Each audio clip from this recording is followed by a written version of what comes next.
So we've done muscle biopsy studies, and we show that the total amount of mitochondria, let's say in your muscles, around 2% or so, and you can double that mitochondrial mass after 3 or 4 months of endurance exercise training. And even if you're a bit achy and sore, there's still so much reward from the actual activity.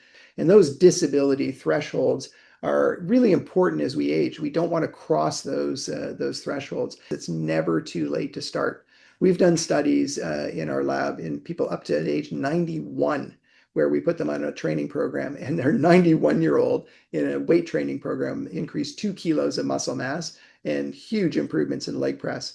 And we even did a study in older adults where we did 3 months of training with endurance. We flipped them to resistance or vice versa.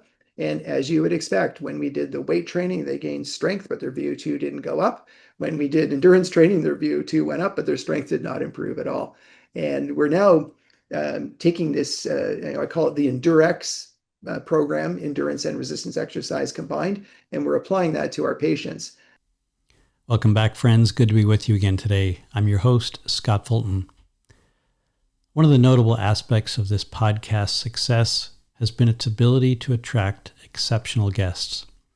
It's relatively easy to find subject matter experts, but it's rare to find a true expert across multiple fields who can explain complex, irrefutable relationships with a meaningful context.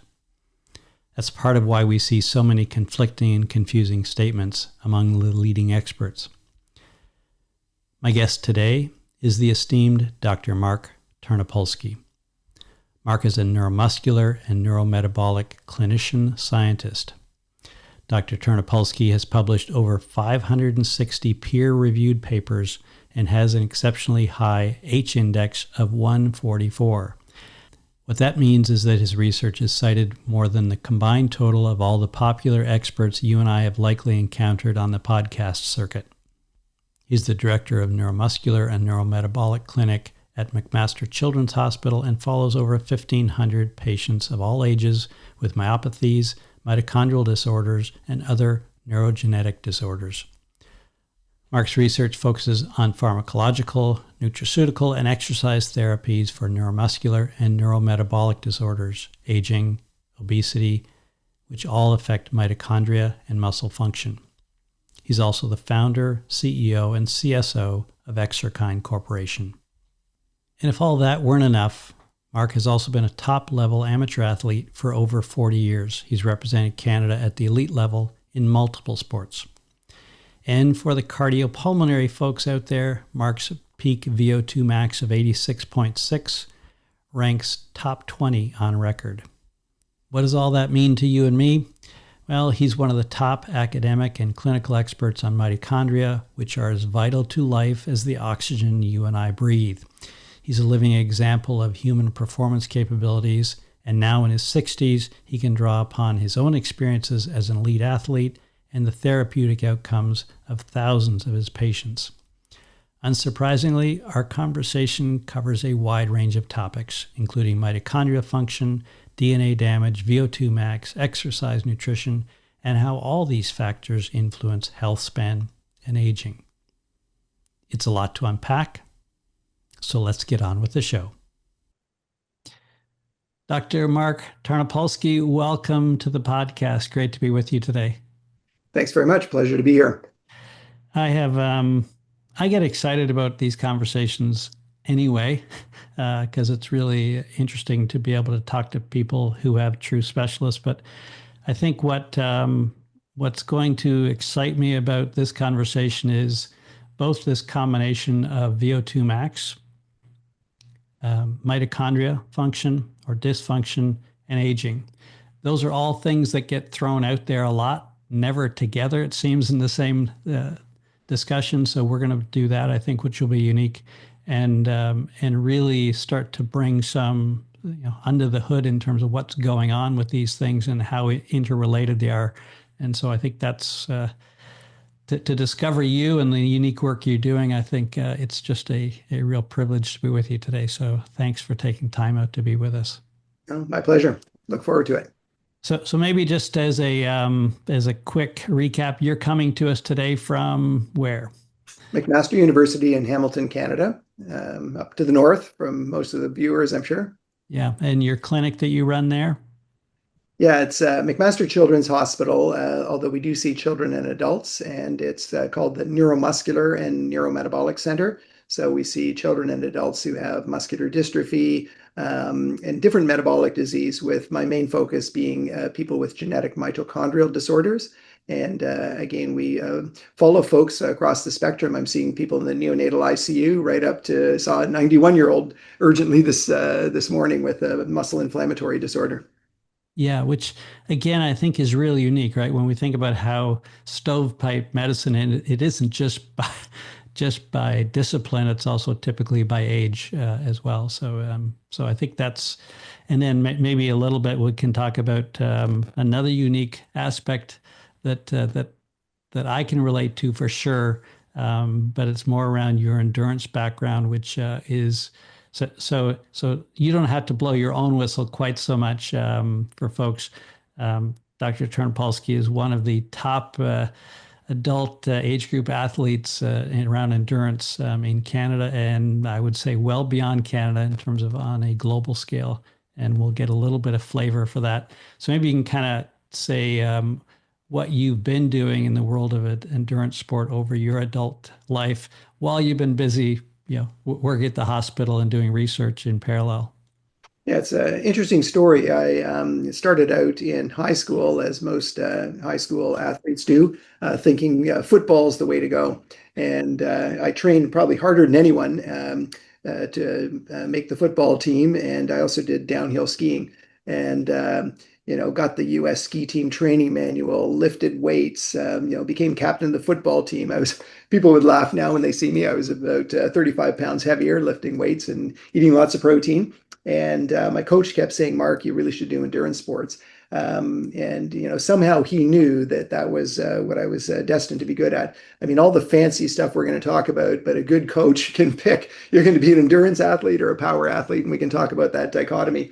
I almost but didn't quite make the Ontario team for skiing, and gave up on football to do skiing, but didn't quite make it. And then I got disillusioned, started running, and very quickly lost 30 pounds, got into orienteering, sort of made it to the provincial level, got into cross country skiing, and was racing at the high provincial level, top one or two in Ontario for a while.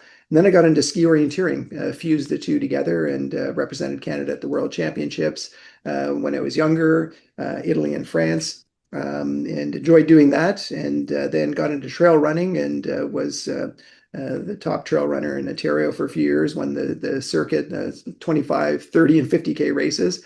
And then we got excited about adventure racing. It was really taking off. People probably are familiar with Eco Challenge. So that kind of brought a huge interest, I think, in the sport.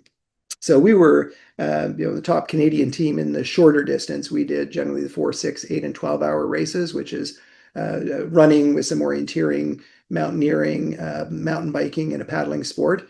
And we represented Canada in a big race called Mile 7 in China, and raced all over North America. And did some ski orienteering after that. And then as I got a bit older, I'm still racing, doing adventure races and stuff, and some ski orienteering races. But as we get older, we get back to the sport. And I've been doing some coaching. I was coach of the national ski orienteering team. Helped my daughter, who was very into skiing, waxing, probably poisoned myself waxing with all the fluoro waxes we used 5 or 10 years ago. And really been trying to give back to the sport, organizing orienteering races and mostly ski orienteering races. But still, my wife and I try to stay fit. We do some adventure races. I did an adventure race with my buddy just last weekend, a 6-hour run through the forest, and got sunburned, unfortunately. But yeah, I've been doing quite a few things over the decades. Yeah, it's you clearly like to be on the go. And there's one story I want to ask you about that I heard about, and it was, Mhm. I think, an adventure race with you and your wife.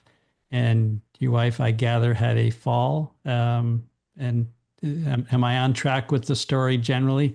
And you were able to finish it still?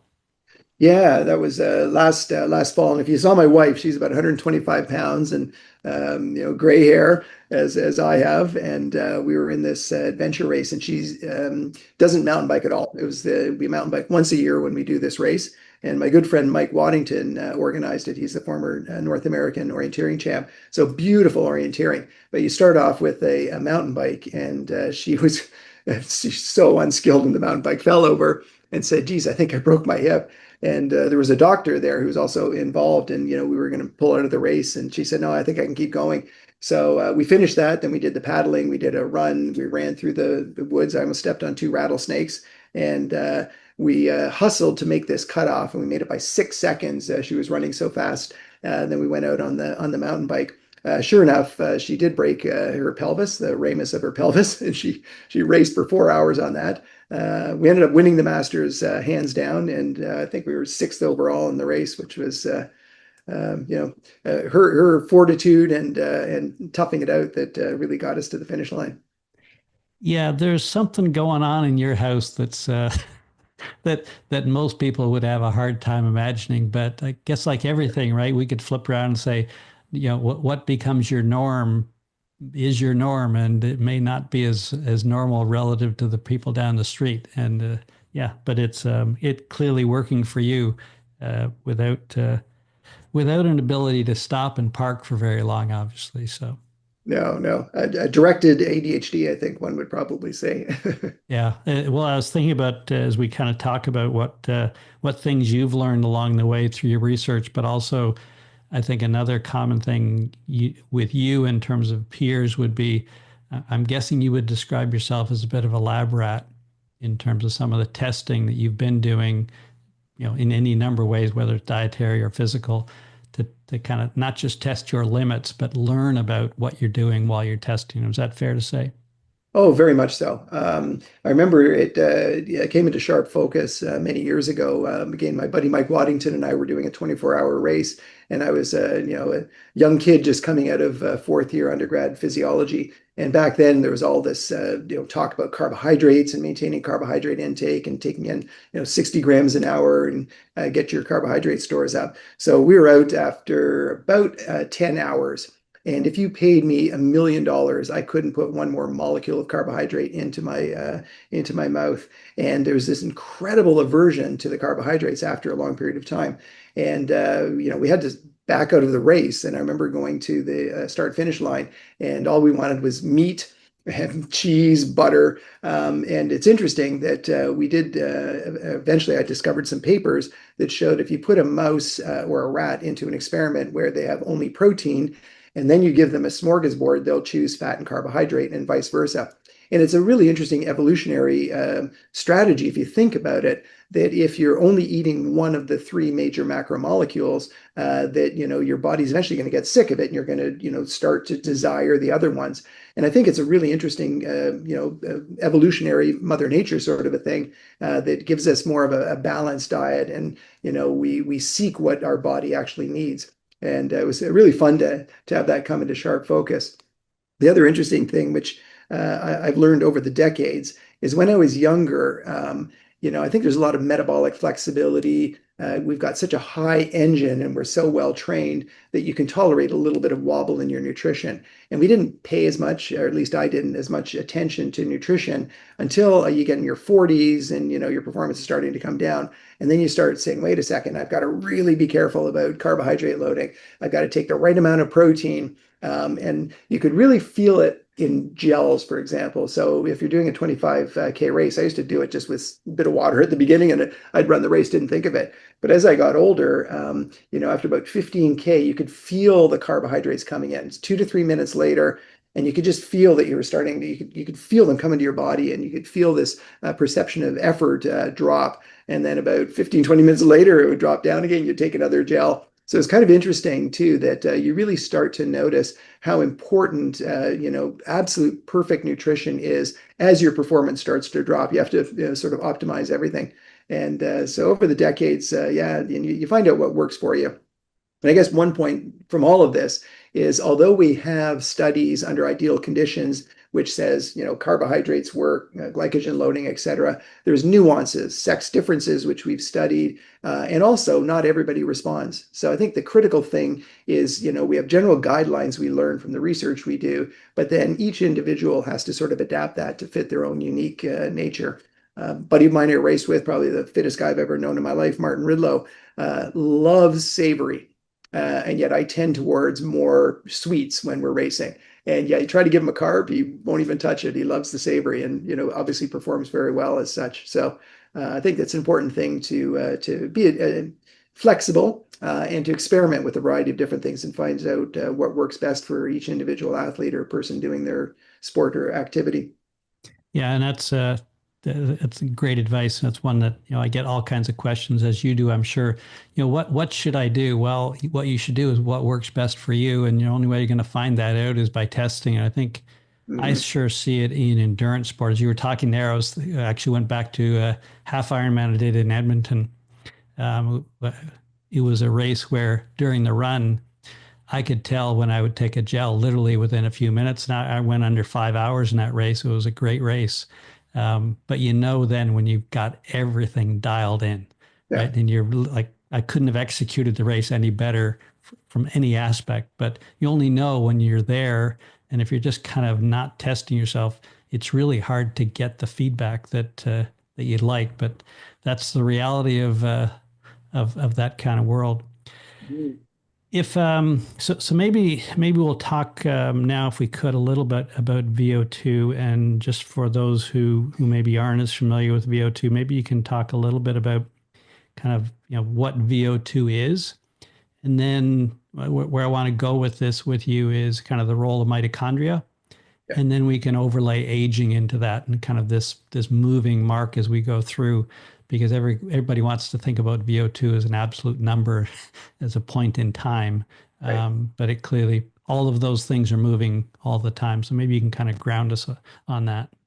Sure. So VO2 is the volume of oxygen that our body is consuming at any given period of time. What most people are interested in from sports performance and from a health span / longevity perspective is your maximal oxygen consumption.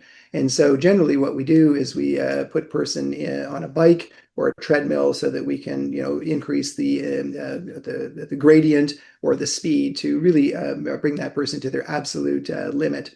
And what we do is we measure the oxygen concentration that's coming out of the individual by putting a face mask on. We know that the air is 20.93% oxygen that we're breathing in. Then we measure the oxygen coming out. The difference between the two times the volume that you're expiring is essentially the amount of oxygen you consume, because it comes in at 20.93, comes out at, let's say, 16 or 17%. That delta times the volume is your VO2. Now, what determines your VO2? There's two main components. One is called the delivery, or DO2, the delivery of oxygen, which is your heart rate times your stroke volume. And that is a very critical factor. So top athletes, you can push your heart rate to 220 minus your age to a rough approximation. But what changes then is the amount that's pumped out. So normally our heart is pumping out between 55 and 65% of its volume with every contraction. But the total volume of the heart and the amount that it can pump, that does change. So you multiply those two together, that's the delivery. The second component is the extraction. So if we're looking across a limb, for example, if you're just looking at the oxygen uptake of a leg, you put an arterial venous catheter in and you measure the oxygen coming in and out and also the blood flow. And so that difference between the oxygen concentration coming in and coming out is oxygen extraction. And so what's happening when we're exercising is our heart is extracting oxygen, our muscles are extracting oxygen. And so that peripheral sort of extraction of the oxygen is really your mitochondria pulling in that oxygen, because ultimately the mitochondria are your terminal oxygen acceptor. So the food we eat, ultimately at complex 4, we reduce the oxygen to water at that point. So that's ultimately where the oxygen we breathe ends up. And so the VO2 max is that total oxygen consumption at your peak. And it's usually expressed not just in liters per minute, but milliliters of oxygen per kilogram of body mass per minute. And that's usually what we use to express the VO2 max for an individual. And that's important because obviously if you're an endurance athlete, you're not going to be world class unless as a male your VO2 is probably over 75 or 80 mils per kilogram per minute. And for a female, depending on the sport, probably over 65 or 70 mils per kilogram per minute. And bear that in mind that the average person is going to be around 30 to 35, moderately trained individual, likely in the 40s to 50s. So that's kind of the range of the VO2 maxes that we see. And we can talk about what happens with aging too in a minute. Right. And so of those things we talk about, I guess, is which of those can we really train? Right. There's an element of, and I think you can probably speak to this maybe better than most, there's a genetic component that kind of says what what your individual peak is likely to be. But then for all of us, there's certain things we can do. And when we train for VO2, everyone says, well, what should I do? Well, I'm not so much worried about that right now. It's more around what are we doing when we're training VO2? What are we actually improving within the systems? Yeah, so to a large extent, your VO2 is genetically determined. And again, that gets back to my sort of anecdote about my coach just knowing, and watching me have a very poor top speed and in sprinting and seeing how slow my muscles would contract. Without a muscle biopsy, he knew I probably had a large amount of mitochondria, just genetically endowed. So the way I think of it is that's sort of your window that you have. And so a certain individual with a lower window, is probably a very good sprinter or power athlete, but you're never going to cross that bridge and be an elite endurance athlete. And there's probably no person in the world who can go from being an elite sprinter to an elite marathoner, for example, in running. That just doesn't happen. And we've seen examples too where people have tried to run a marathon after being, I think Florence Griffith Joyner tried that, and it was pretty pathetic. The marathon, not unexpected. You look at Usain Bolt, even trying to run an 800 or a 1500, he's not going to do very well, much less at the extremes. So there's certainly a genetic window, if you will. Now, when we train, we can bump it up, 15, 20, maybe as high as 30%, depending on if you come in very untrained. And what you're showing at the biochemical level is an increase in the total mitochondrial mass.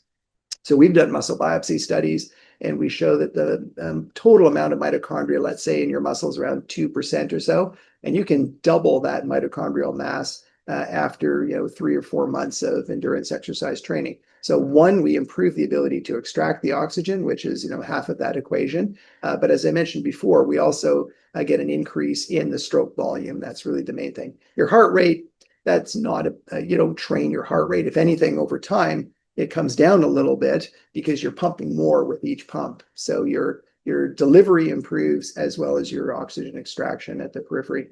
Both of those are trainable entities. Right, right. And well, the one thing there I think is we see anecdotally, at least, is maximum heart rate tends to be preserved by people who maintain activity versus those who don't. For many reasons, they really have difficulty often getting their max heart rate up to be anywhere near as high as someone who works out regularly, right? Yeah, I mean, certainly, even when you work out regularly, your maximal heart rate will come down. There's just no question Right. about it. I know it myself. I push as hard as I can, and it's really hard to get my heart rate up. I'll never get it up anywhere close to, like, my daughter, for example. When we were training, she'd be pushing 200 and ready to almost go blind and not see. I push myself so hard in certain races. My heart rate does not exceed 170. When I'm in my 40s and 50s. So it definitely will come down over time. And other things too, we can talk about. Even the mitochondrial function comes down, and VO2 definitely does change as we get older. And part of that is a lower heart rate as we get older. That drops for sure. Right, right. So what happens with mitochondria then as we age? Because we generally, the way I teach about aging is really, I tend to go to more a signaling analog for people to say it's essentially you're losing signal, and the reason you're losing signal is you're losing molecules to be able to produce the chemistry in your body that makes the signals or the sending signals. So when we think about mitochondria and aging, what's happening there over the course of a lifetime, kind of relative to our 20s and our 50s and our and then 60s and 70s, for example? Yeah, so if we just stick to skeletal muscle as our example, the mitochondria are not little tiny balls that float around and go back and forth, but it's rather a reticulum. So what I mean by that is that it's this network around all of the muscle fibers. And what happens as we age, and even when we're younger, there's always going to be some damage and repair. So not all molecules are perfect. You might overdo it one time and push yourself too hard and cause a little bit of what we call oxygen stress, which we can talk about. Get a little bit of damage to the mitochondria, but fortunately we have a very good repair mechanism.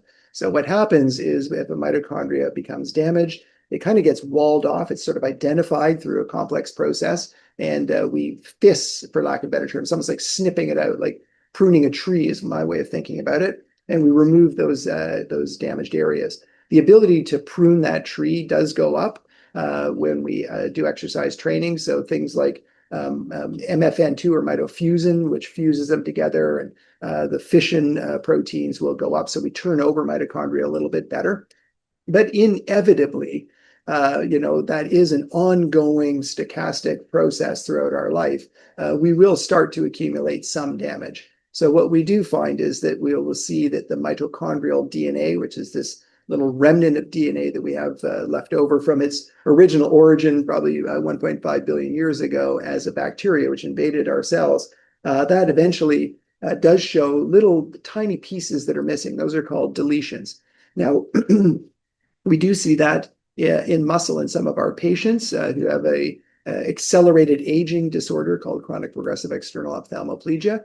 But even a healthy, 70 or 80-year-old, we'll start to see some of these mitochondrial DNA deletions come in. And then when we stain the muscle, we'll see that some of the mitochondria are deficient in certain fibers. That's called a cytochrome C oxidase negative fiber. And cytochrome C oxidase is that fourth enzyme which takes your oxygen, converts it into water.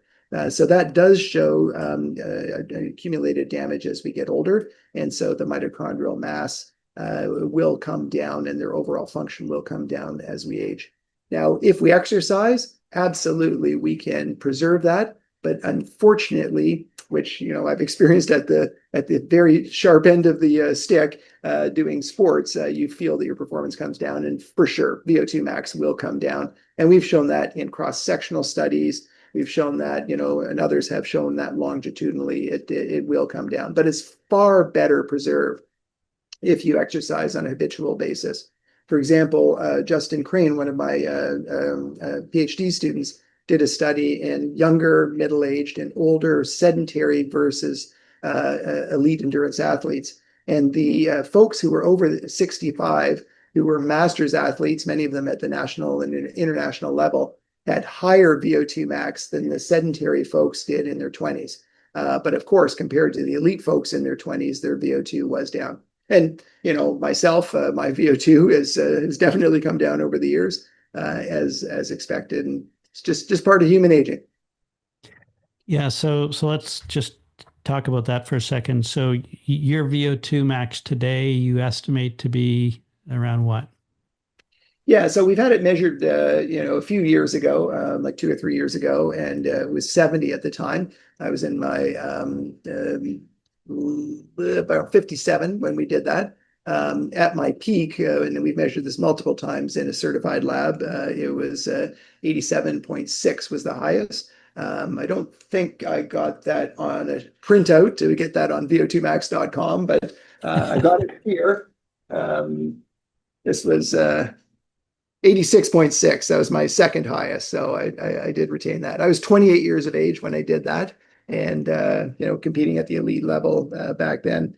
And that's certainly a very high VO2 max. But keep in mind that VO2 max puts you in a window of competitiveness. It doesn't necessarily mean that if you're 86 versus 82, that the 86 person is going to win. That comes down to specificity of training, doing intervals, getting the proportion of what you can use called your anaerobic threshold up, and just sleep, so many other factors, which, I was able to compete at a high level, but, not in sort of top 20 in the world because obviously I had kids in my medical career. So all of those other important things. All those distractions in life.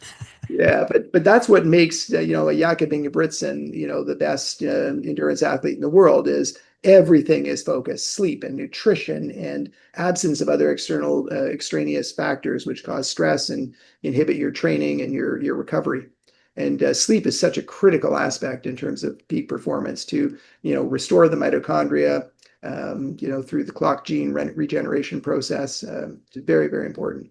And I assume that has to probably tie in closely when we see endurance athletes that overtrain, right? Part of that is obviously the recovery, it's the input for the damage versus the recovery. Everyone focuses on how much training you did, but they don't tend to ask how much or what was the quality of your sleep and quantity of it. Yeah, and it really has come and people have studied it. It's come into sharp focus for me on several occasions.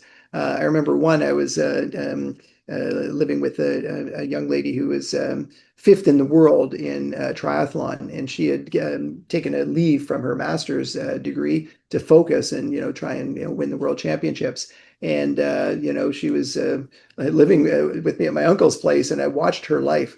Oh my God, it was 10 hours of sleep. It was massage, talk to your Yeah. psychologist, talk to your coach, train twice a day, think about what you're eating for 3 or 4 hours. And, at the time I was a medical resident. Oh my goodness.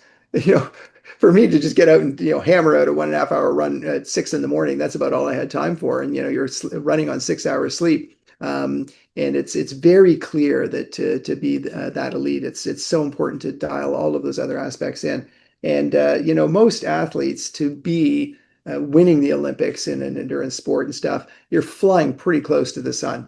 And when you're pushing that hard, you want to, on the one hand, get the stimulus to optimize your performance, mitochondria, buffering capacity, delivery of oxygen, all of those sort of other aspects. But then when you're doing that, you're also increasing risk of musculoskeletal issues. When you train a little bit too hard, that sometimes start to affect your sleep. You affect your sleep, that impairs recovery. So it's to me, it's just absolutely unbelievable, and it almost brings tears in your eyes when you see somebody win the Olympics or World Championships. To realize all the things that could go wrong for that individual, and to see them come to that pinnacle of success, knowing the physiology, the psychology, and all the things that go into it. It's just so impressive when you see it all come together. Yeah, yeah. I did some calculations, just back of the envelope calculations on your VO2 max, kind of where you were back in your 20s relative to where you are now. And I come up with something like around 5 to 6% loss per decade, which is significantly less than we kind of throw out as 10% per decade is what we would routinely see. So, do you have any thoughts on why you've been able to do a better job at preserving your VO2 max maybe than the rest of us? Well, there's no question, and I pointed out our study, and many people have shown this too, that the top sport athletes who continue to train, which is who we studied in Justin's study, those 65 and over, clearly it had gone down, but again, it was between 5 and sort of 7% over the decade for those individuals, whereas the sedentary folks was really quite low, and so exercise does help. Absolutely. But again, I think the issue with exercise is that there are certain individuals that I've known who, if they're not elite, they tend to back out of the sport. And I think what we need to do is embrace aging and just embrace life and just keep going. I mean, for me, the enjoyment of going out for a trail run is no different. It's actually probably more enjoyable now to do a nice trail run, not knowing that I have a race on the weekend. Now I'm just doing it for my own enjoyment, but it gets you out, keeps you going. I still train 7 days a week. I think I've missed 5 or 6 days in the last 40 some odd years. So I think it's consistency that's important. And getting those big numbers are not hammering really hard, getting injured and taking time off. That up and down, I don't think is appropriate. It's that long-term consistency. But of course, I have changed. I can't run 7 days a week. You can see the bike behind me. I bike in the summer 3 times per week. Ski mostly in the winter, but also still run at least 3 to 4 days every week. And most importantly, as we age, we have to remember that it's not just the mitochondria and VO2, it's also strength.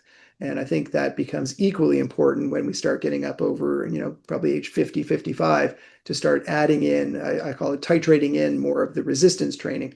So going back to where I was when I was a teenager, trying to do a few more weights, just to now to maintain, not to build muscle mass. Right. So I was going to just add one thing in my own experience when you talk about what running or whatever that might be like today. So when I lived in Calgary and I was doing Ironman training then, um, and when I left it, I'm a data guy. I'm always been steeped in data, and I kind of kidded. I learned to run naked, as in not literally naked, but in terms of no data, no heart rate strap, and just the freedom of just running and appreciating it. I'm back to collecting data now because that's still my comfort zone, but it's a different. I learned from that just to focus on the experience of running. And so what I think everyone um, who's out pushing themselves to some degree, what they realize is it still feels, that's what I find interesting. It still feels as fast and as hard Mm. today as it was, when I was at my peak. The numbers are different, the pace is different, but the experience is exactly the same. And that's what we're kind of after, right? Is the experience. The number is not that particularly relevant. Well, it's nice to be first, obviously. But in terms of the experience of doing the sport, I think that's what I've learned as I've been doing it, in my later years, to say that's really what the high is from, or the enjoyment is from, or at the end of it. And maybe, I know you and I talked about this a week or so ago, was maybe before we get into the exercise component of people's expectations of exercise. And I thought you summed it up really well when we talked about this, was your own experiences around, do you enjoy exercise every time you go? And really kind of, so maybe you can kind of recap on that for us in terms of your views on that, because I think they're really enlightened. Well, I think there's a number of things when I coach or counsel younger people, especially young children, is I tell parents, give people a smorgasbord of activity, because you never know what you're going to enjoy. And for me, it was volleyball, basketball, football. That's all we were exposed to as kids. So that's kind of where you went, even though it's totally not, for me. And so if you're forced to do an activity that you're not enjoying, you don't like it for whatever reason, like me in swimming, I'd rather stick a needle in my head. You're not going to keep that up. So number one, I think finding a sport that you enjoy is absolutely critical. Number two, I think if people have this expectation that people like me always get this runner's high, we feel amazing and these endorphins flow and it's fantastic. I mean, I think I've had 3 runners high in my life if I'm lucky. And the enjoyment of activity comes from the socialization. I think for me, number one, pretty much because I'm so busy in my career, almost all my friends, you run or ski with me. Otherwise, we don't socialize because that's the only time. And it's the same with my friends. That's the only time we have to talk. And so being out there with, a buddy, a partner, a whole bunch of us, whatever, is one major aspect of the socialization.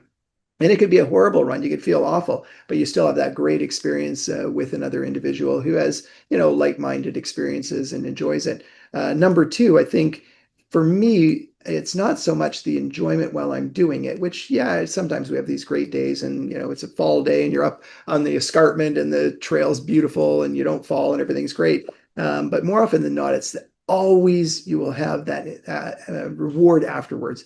It felt good that you've done it. You feel good about yourself, you feel enthusiastic. And I don't think I know anyone who has gone out and done an activity and then later on was reflecting on it and said, "Whoa, that was horrible. I feel awful right now." Most people do feel good. And even if you're a bit achy and sore, there's still so much reward from the actual activity. And also when you see it on your body, if your muscles get a little bit bulkier because you spent 3 months weight training, it's a sense of accomplishment when you experience that. You go up a flight of stairs, you're not as short of breath for an older adult starting a program. That's a sense of accomplishment.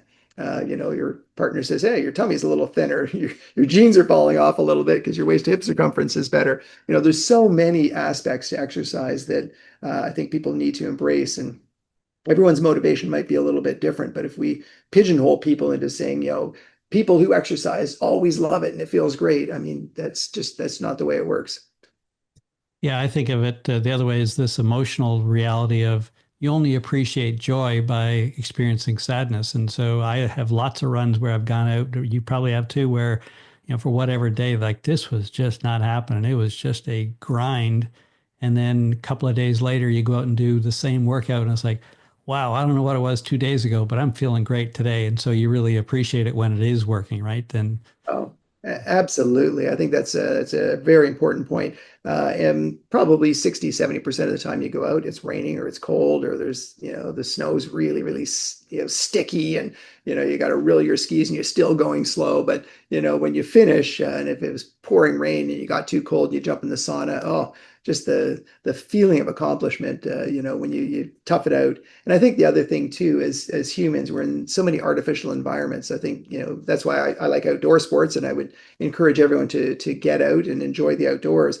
It gives us appreciation of nature. You can hear about the weather, but feeling the weather is a whole different experience, my wife and I, we can go out and say, okay, it's 6 degrees, and you look, sure enough, it's 6 degrees. You start to really feel, what Mother Nature's sending to you, and you learn how to deal with it. How do you dress properly? How can you comfortably make it out if it's pouring rain and still have an enjoyable time? But those are all part of the experience, I think. yeah, and we've got pretty good data now around the hormetic benefits of experiencing that, whether it's cold or hot. It's that differential in temperature that often exercise induces, or in the environment we're in helps. But so you kind of started into it, and I kind of headed you off for a second there. But let's go back to where you were just about to go, and I think we're going to talk about essentially your approach to training and exercise over the course of your life is different, or it's shifted from what it was. So maybe you can kind of talk about that and why it shifted and what you're seeing as a result. Yeah, I think for top sport performance, one has to focus on that activity. So, if you want to run a marathon, you've got to do, a lot of miles, put in the intervals, 8 weeks before and be very, very focused, minimal weights and only very, very specific weights, definitely not to put on bulk. And that's the way to optimize your performance. But as we get older, and top sport performance is clearly not realistic, and it's not what you're shooting for. You're looking for longevity. Healthspan, I think, is what most people are searching for. It's pretty clear that we need to titrate in different activities. And when I think about it, there's really two extremes. One is mitochondria, endurance, VO2 max, and the other flip side is body composition, which is muscle mass and muscle strength. And when we look at a weightlifter versus a Kenyan endurance athlete, everyone in their mind says, okay, I know what those two look like, and those are really two ends of the spectrum.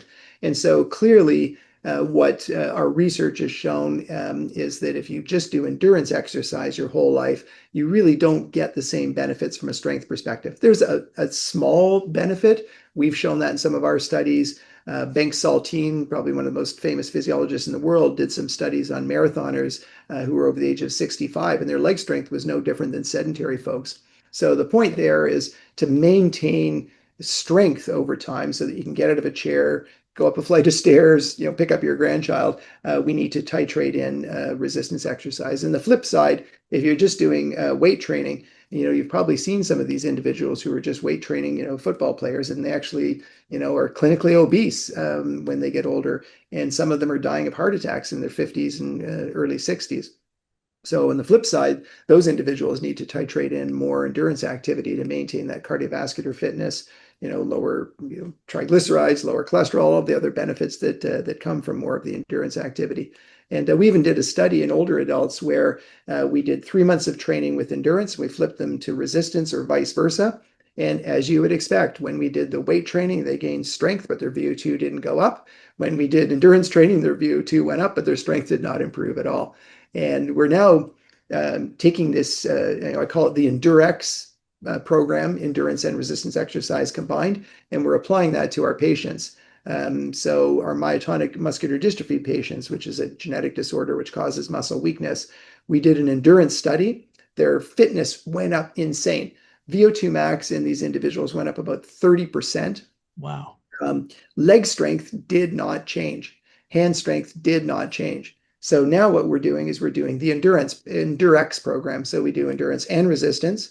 And we haven't broken the code because we have nutrition nested in there, but it's pretty clear that we're seeing strength increases and we're seeing the VO2 increases. Now, are the VO2 increases as good as someone who just did endurance? No, they're not quite as good. But you are getting the flip side where you're getting the strength improvements, which, I think ultimately for optimal health span, we want a combination of both.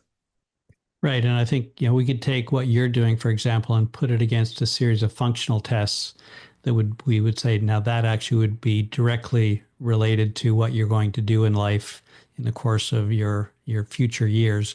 But VO2 max nicely captures that probably better than anything else. Because I guess that's what you're really doing with strengths test is essentially it's a functional test, right? Yeah, so what really, I think the two things that would probably best define someone's health span potential, just came up with that word, but Yep. would be VO2 max and a leg press.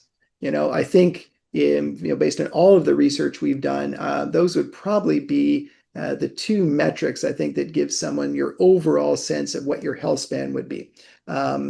Just high VO2 but low leg strength, not great. Really high leg strength but low VO2, not great. Combination of both is really the optimal metric. And people have clearly shown that, if your leg strength is low, there's a greater risk of falls, fractures. Doesn't matter how high your VO2 is. If you fall and fracture, you try to pick up your grandchild and slip a disc and, you tear your bicep off, your quality of life is not great. So, we need to consider both sides of the coin.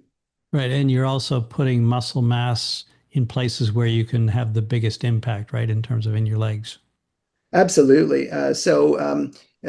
For example, in our patients, and this is sort of the extreme, but what happens to people over the age of 75 or 80, for example, with their knee extension strength, which, really is a leg press or, kicking your knee out, is really what you do when you go up a flight of stairs or you get out of a chair. And we found a very interesting disability threshold. So on our special machine called a Biodex, when the knee extension gets below 30, 50% of our patients need a cane. If it gets below 20, 50% need a walker. And if it gets below 10, 50% need a scooter or wheelchair. And those disability thresholds are really important as we age. We don't want to cross those thresholds. And so to stay above those disability thresholds, proper exercise is the way to go. And it's just a tiny change, but a small change in that slope over a long period of time really pushes out that functional capacity to keep you away from those disability thresholds. Yeah, which is again, everything we're talking about here is how do you keep yourself well above, right? Knowing it's going to go down with age, but the further you are from it, the more miles you have before you're going to get to that point, or years in essence, right? Absolutely. So, I mean, starting with a high muscle mass, obviously you're going to do better from a strength perspective. Starting with high VO2, you're going to do better, assuming that, you're not bedridden or something else happens to you. Clearly that's one component. But I think an important thing I want to stress is it's never too late to start. We've done studies in our lab in people up to age 91 where we put them on a training program and their 91-year-old in a weight training program increased 2 kilos of muscle mass and huge improvements in leg press. So, I don't want anyone to feel nihilistic or, despondent if you haven't exercised. Huge benefits that we and others have shown in folks over the age of 65 starting a program.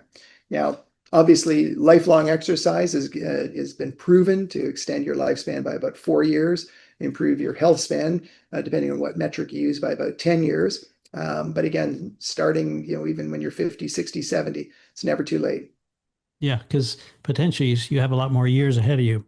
So the other leg, kind of the third leg we can talk about now, is I'll kind of put in that bucket of nutrition, and I think again a phrase you gave to me, which I think we can start this section off with, was cheap buggers pay twice. I just love that because it really captures, I think, one of the fatal flaws in people's approach to nutrition.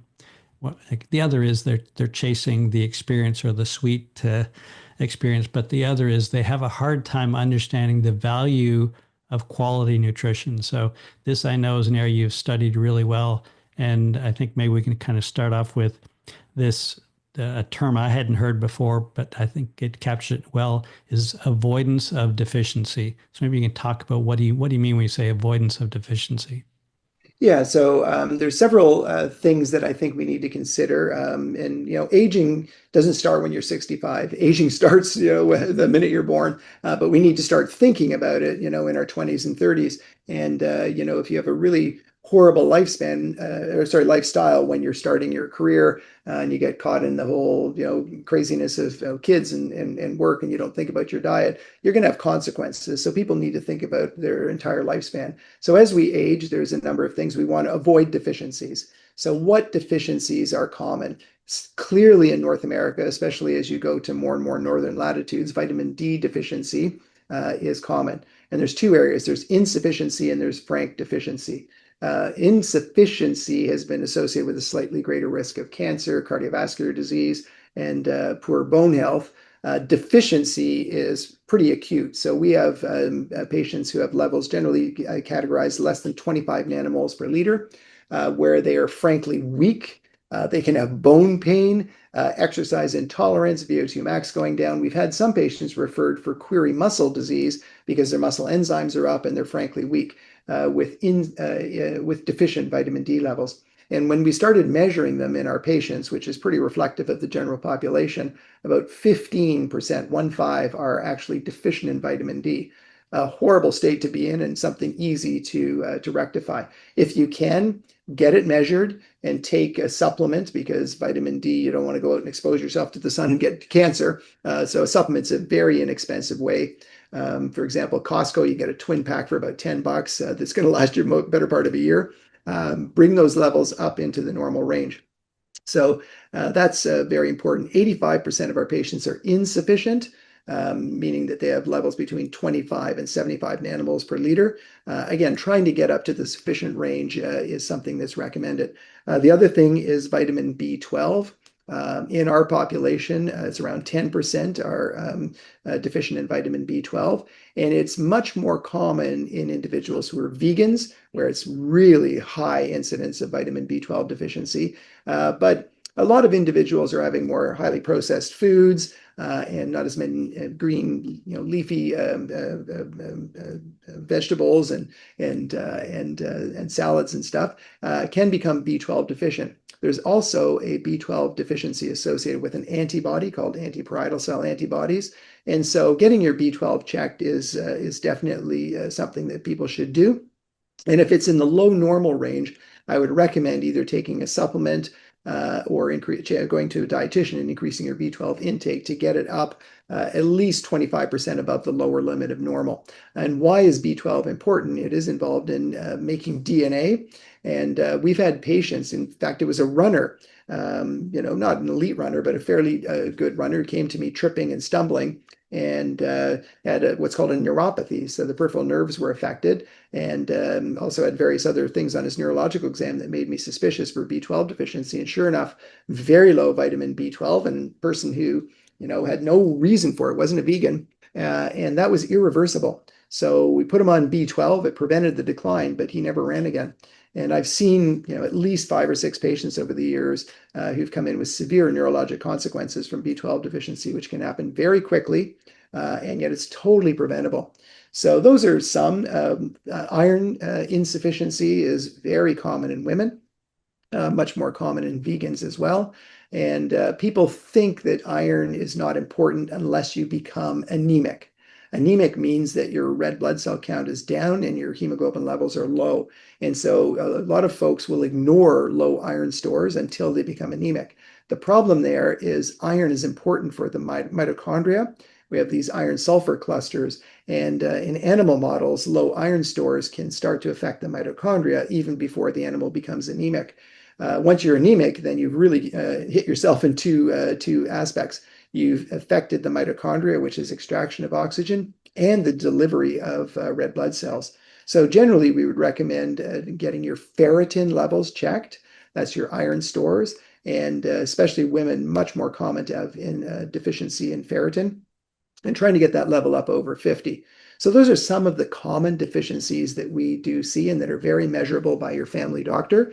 And I'd recommend that everyone should get that checked at least once a year, especially once you're over the age of 50. But if there's any drop in your performance, always important to get your red blood cells, white blood cells, iron stores, B12, and also I would recommend thyroid, which isn't really a nutrient, but that would be something else I would check as well.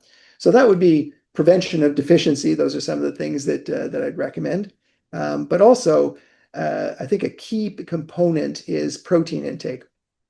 So getting back to my roots, my undergraduate project, which morphed into my PhD, was to define the protein requirements for endurance athletes.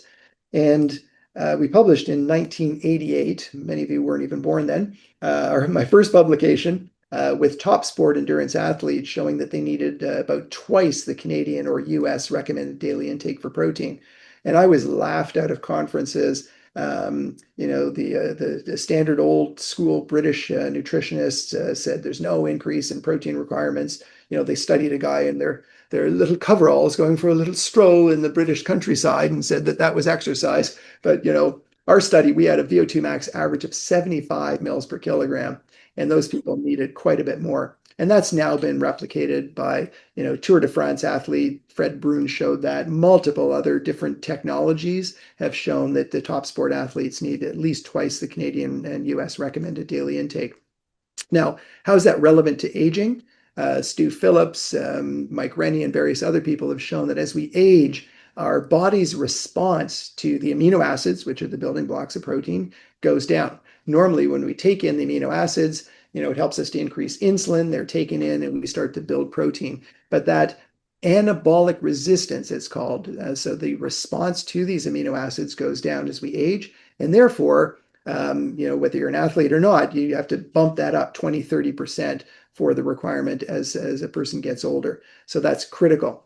Now, along those lines, and this maybe gets to the cheap buggers pay twice, the quality of protein. So not all proteins are created equal. And if we think about Mother Nature, how did we evolve? We were drinking milk when we grow babies. And so milk has a high biological value. Cow's milk's a little different than human breast milk. Cow's milk is 80% casein, 20% whey. Breast milk is 60% whey, 40% casein. But milk is still a very good protein in terms of the amino acids you take in or absorbed.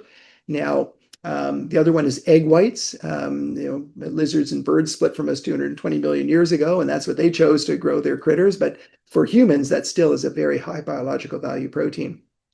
And then, of course, fish, lean meats, and others have a high value, not quite the same as milk and egg whites. And then you can put plants together with a good dietitian to counterbalance them with complementary proteins to get close to what you might get with milk and eggs. But I think for most people, we evolved as omnivores, as humans. And as a consequence, I think eating a good mixed diet with some high quality sources of protein is one of the ways we can help to optimize our protein intake. Yeah, I think on that, I would say that a lot of the debate is always around the extremes. And it's Yeah, the extremes is typically where people get into difficulty in virtually whether it's diet or exercise, right? absolutely. There's a lot of room in the middle, and then you can individualize based on preferences and how your body responds. One of the other things in terms of if we can kind of go into the supplement area, I know this is again another area where you have a lot of expertise and even have developed a company around it. Mm, And so clearly you did that with some purpose in mind, probably based on what we tend to see out in the marketplace around supplements.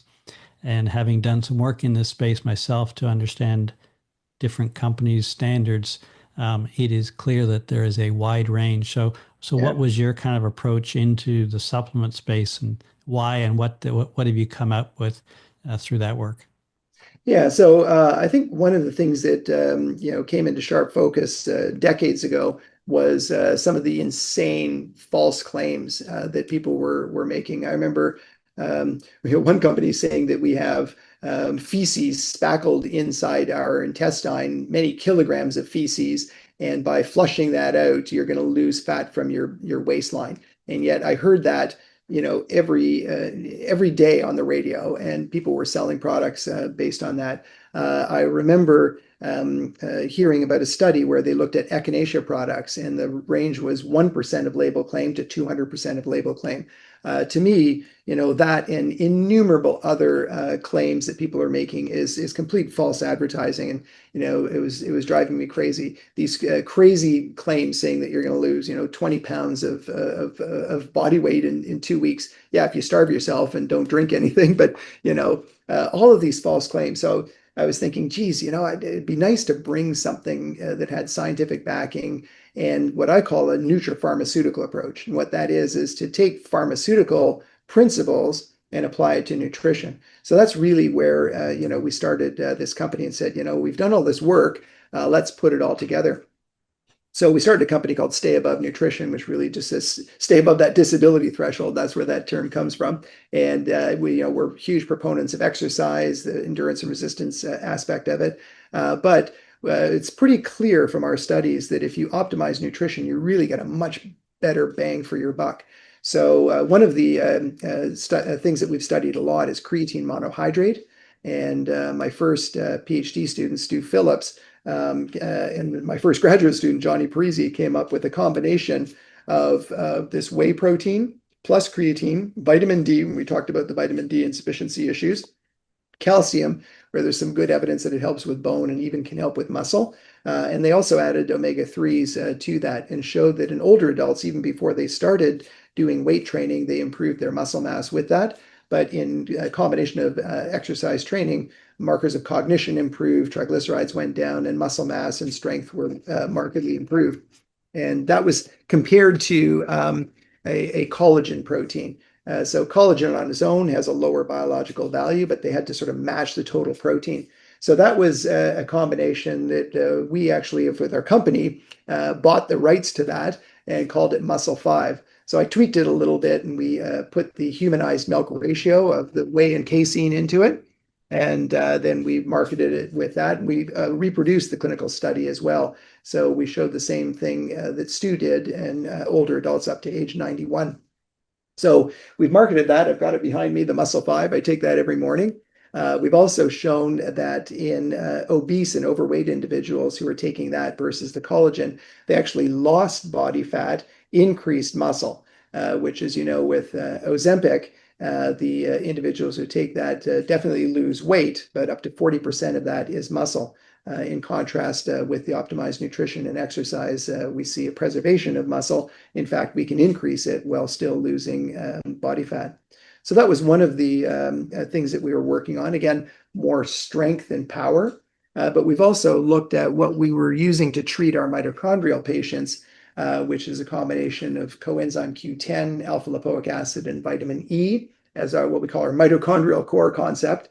And then we added some green tea extract, green coffee bean extract, and a beetroot extract, which improves mitochondrial efficiency, and have shown that with that, people could lose body fat but preserve muscle. And that was by turning on the mitochondria in the fat cells, called the browning of adipose tissue.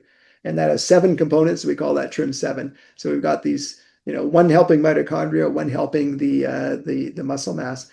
And all of these were based on preclinical studies, studies in Petri dish as well, and what we call in vitro work. And then we did randomized phase 3 clinical studies. So people were on a placebo or the active compound. We didn't know what they were on. An independent third party held the codes. And when the study was all done, and we have published data that people can access, so they can see that we didn't cook the books, then we do the analysis once we've locked that data. And then our head of research has that data, just in case anyone questions the credibility, they can take a look at it. So that's kind of an approach that we don't see other people taking. Unfortunately, it's hard to rise above all the chatter out there and the false claims and fancy packaging and other things that people use because there's very few restrictions, especially in the US. Little more rigorous in Canada, but I'm still seeing incredible false claims, no true clinical trials being done. But hopefully we're gaining more traction. People are realizing the difference between, you pay for quality, you pay for that research to know what's in the bottle is actually, or what's on the label is in the bottle, and that it actually is doing X, Y, and Z, as opposed to, some kid coming out of grade 12 making some hand waving claims and going on YouTube with an influencer and selling garbage. Yeah, and I will tell you that, again, having come from a science background, a research background where I couldn't imagine taking any other approach, to go out in the real world and see how most do it. So I want to make sure I underline that what you were doing, you know this, but for our listeners, is not the norm. Very, very few people do clinical trials. They may do some trial. It doesn't even qualify as a clinical trial. They do some testing in-house to get the results. They cherry pick the things that they want, and all it's a whole dog's breakfast of things that essentially it's a marketing exercise to say, what result would you like? And we'll design a test around it, and we'll select the data. There will be data, perhaps, but most don't even do that. Right? They buy a product, they repackage it. They don't really know what it is. So this is really I think the work on a supplement regime is to think about, first off, what do you need? Right? What's the basis for it? You don't need to take a supplement just because you heard somebody takes it. Take it for a reason. And then when you do a bit of work to find out what the difference is between them, because they are not all the same. Almost the fancier the marketing, the less quality there will be in the product, because that's the philosophy of the company. And I can tell you, I speak to this, and medical doctors have fallen prey to this as well in the world of supplements. They are not exclusive from this. So what you're talking about is clearly deserves attention, and I'm thanking you for bringing it up.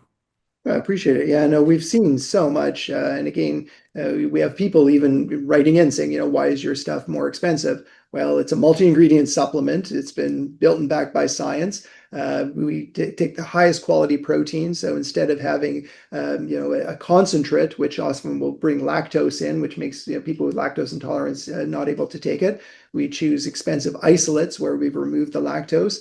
All of those things, and knowing this is what we're given, this is what we showed in the studies, it actually works. And we follow what's called GCP, or good clinical practice. And I can tell you, when people say they've done a clinical trial, and when I dig into it as a scientist and a researcher, it's almost impossible to find them, or it'll be a white paper that's never been published. I mean, how can you trust that? And yet with our stuff, we have the data set, the raw data set, with our head of research, who's independent of our company. So if somebody questions it, well, you can go and take the locked data and run it yourself if you want.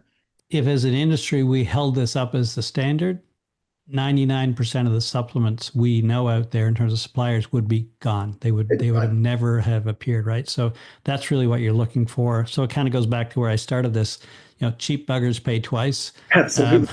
If you're going to do it, make a choice for quality across the board. Whenever we talk about essentially anything nutrition, whether it's a whole food or a supplement, you will always be better off. So, well, I want to be respectful of your time, and I want to say thank you so much. This has just been a great teaser. There's any number of these areas I'd love to go deeper, and I know you could go way deeper, and you've been very thoughtful around trying to articulate it in ways that I think everyone can understand. And while it's clear you're used to working in the elite space with elite athletes, you clearly understand that that's really not what we're about in terms of where the opportunity is to help out the average person who wants to really have a better shot at a better lifespan and better health span. Absolutely. No, everyone's an athlete in their own right, and it's all about your own personal journey and, enjoying time with your friends, enjoying time with your partners, your kids, and, doing it in a very respectful and healthy way. Well, thank you, Dr. Tarnopolsky. This has been an absolute pleasure, and I look forward to questions coming in, which I'm sure there will be many. My pleasure. Thanks so much. Hope you enjoyed today's show. Great to have you part of our over 10,000 strong WealthSpan community. Remember to subscribe if you'd like to learn about our upcoming shows. And as always, make sure you provide some feedback, whether that's a thumbs up or a comment, a question. They're all welcome. If you'd like to subscribe to our quarterly newsletter, you can do that at wealthspan.com. We're always looking for show ideas, or maybe you think you'd like to be a guest. Again, please reach out to book a motivational talk or inquire about our leadership workshops. Email me at info@healthspan.com. Until next time, stay engaged, stay curious, take good care of you and those in your care.